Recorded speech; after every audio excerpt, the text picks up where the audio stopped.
Oi gente, tudo bem com vocês? O governo do estado irá lançar oficialmente as comemorações dos 150 anos da imigração italiana. A solenidade será feita na quinta-feira, dia 16, às 10 da manhã, em Bento Gonçalves.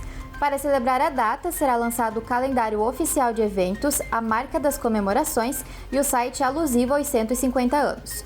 O objetivo é promover ações nas regiões de origem italiana e consolidar uma agenda de festejos no Rio Grande do Sul.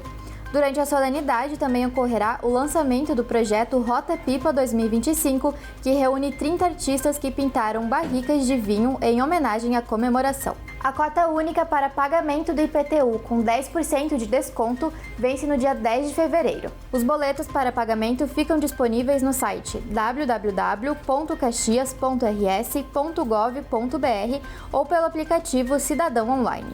O IPTU, que não for pago em cota única, poderá ser pago em 4 parcelas com vencimento em abril, maio, junho e julho.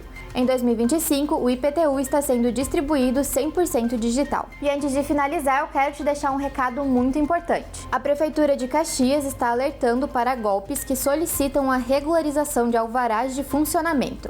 As mensagens contêm links falsos ou solicitações de pagamento. Em caso de dúvidas, os cidadãos podem procurar os canais oficiais de atendimento da Prefeitura.